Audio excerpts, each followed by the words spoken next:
တော်ပြေတော့ပြေတာ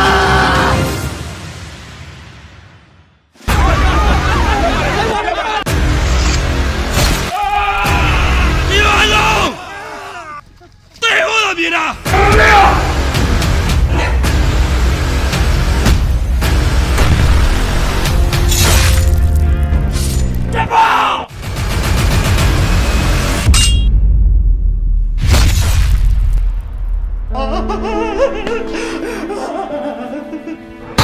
ဖို့တက်ဆိုတာမင်းရဲ့အချစ်ဆုံးတငယ်ချင်းလေ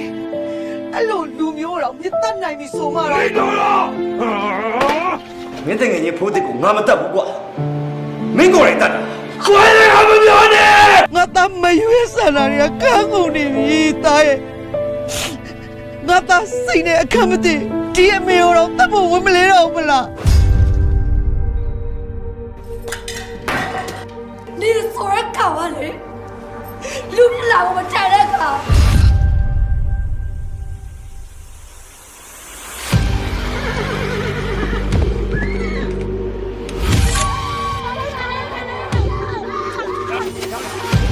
不追了干爹了，俺没有年轻嘛的钱没拿，俺没有白拿钱。အမေတော်မလွဲပါတော့ကျုပ်ကိုလူလောကထဲဆွဲသွင်းခဲ့တာဆိုတော့ကျုပ်ဘွားဘာလို့ရတော့မှာလဲလောက်ကြပါခမများတို့ကြိုက်တယ်လို့သာလောက်ကြပါကျုပ်ကိုသိအောင်တတ်မယ်ဆိုရင်လေတတ်လိုက်ကြပါတော့ဗျာအမေကျွန်တော်မလို့ချင်ဘူးဆိုတော့ကျွန်တော်မွေးခဲ့ရတခါတော့စွန့်ပစ်လိုက်ပေါ့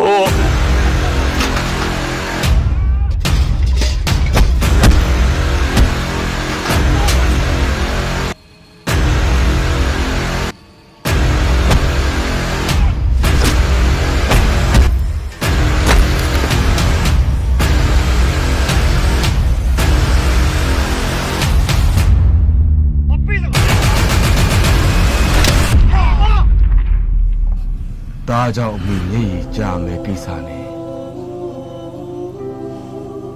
ဒါသိရဲ့လမ်းကိုရွေးပါဆိုရင်တော့သိမဲ့လမ်းပဲဒါရွေးမှာ